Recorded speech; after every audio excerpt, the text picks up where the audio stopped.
Yeah, so here I am with my very first stream. I was live on Twitch and I was thinking, hey, I'll just break out some watercolors and make a little portrait. I had mostly worked in oils previously to this, and previously to that, acrylic whenever I was looking at making a portrait. I had used watercolor mainly for florals, and I had used a lot of the times this koi set of watercolors. Oh, there goes the paper. Little lesson learned there. Um, so I had used the koi watercolors because they were a travel set and it was easy to carry to the iris fields, and make little sketches and watercolors on the spot. And little did I know, but I had been using a brand of watercolors that basically perform more like gouache, or so what I had read subsequent to having done this experiment live on stream.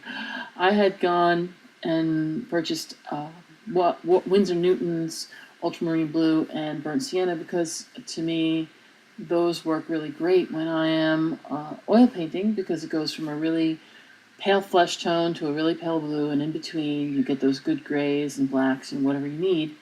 Right there is a little bit of red from the Sakura set, but the koi set, and yet everything else is pretty much the ultramarine blue and burnt sienna and a tiny bit of Naples yellow, which I wasn't really enjoying once I laid some of it down. So my intention was to get these really good solid colors down and then possibly add a little bit of colored pencil to it. And the colored pencil was going to be able to lighten or darken anything I needed to, and so I tried to just kind of freewheel through the whole thing. I was really excited, and I was surprised at how watercolors lay down. Yeah, mostly because, like I had said, I've been using those koi watercolors that were much, much more opaque and responded in a different way, and so this was like a whole new ball game.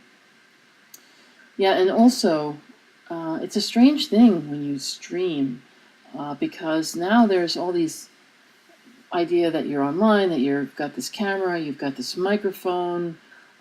Nobody comes to your channel if they don't know you yet, and you're just starting. So you're kind of have this camera and microphone, and everything that you're doing can be observed, and yet there's no one to talk to while you're doing this because they don't know that you're on there yet. So you have to make, a good bunch of streams, so that people can get to know that you're out there. And so, like I said, this was my first one, and I was alone. Crickets in my room. So then I was thinking, yeah, well, I'm just gonna forge ahead, even though this is not really feeling like I expected. And I was pretty unhappy about the darks. I guess I didn't realize watercolor is more about making a bunch of layers and sort of allowing the darks to just be what they are and then make everything much, much more light. So even as I was painting this, I thought to myself, this is going to be just a first attempt. I'm going to probably have to try this again.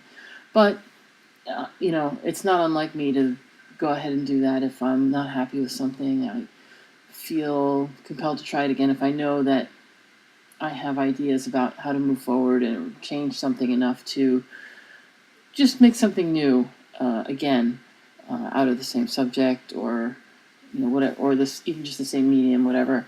I was really accustomed to laying down oils and then putting this glaze over it. You could just put even colors that look terrible over the top of it in a glaze that later on will come through but look good because it only shows through a certain amount and whatnot.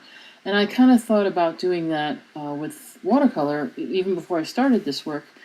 And what I realized when I got the colors down was that once you covered any area anywhere, it was not going to come back up color-wise. It was going to just get darker and darker. There was no lighter, so you had to kind of leave a lot of spaces untouched if you really wanted to then later enhance them. And I wasn't sure where the room for adding a lot of different colors and then putting more color on top of that was in that kind of a space, because doing like a grisaille and then layering color over that was something that I thought I could sort of modify for watercolor, and it didn't really come around that way. I also found out that a few of my flesh and darker earth tone Prismacolors were being used at the moment, and I didn't have them there. And so yeah, I had to pull out of another set by Soho for a few of the things, but they weren't exactly the color I wanted, and I don't know, it was really strange to then put the colored pencil over the top, because I felt that the colored pencil didn't really lie down on the watercolor paper that well. And then I realized, because I know of another artist who works watercolor on a paper that isn't really suited for watercolor because they want to be able to have the colored pencil work really well. That's probably why that they were doing that, because when you go to put the colored pencil down, it's fine when you want to like blacken an iris or darken maybe a lip space or a heavy shadow, or go into maybe a dark spot in the hair and whatnot. Maybe, you know, the colored pencil works, but when you're trying to blend out a flesh tone or bring a little light into somewhere or whatever, it suddenly becomes sort of cloudy, and the texture of the paper overwhelms what the colored pencil looks like. It doesn't just blend. And so there, I peeled the tape off, and there's more or less the final result. And I put in a still shot at the end, just so you can kind of see it a little bit better. So get ready for my second attempt. I've already recorded it, and I'll get it out as soon as I can. Thanks for watching.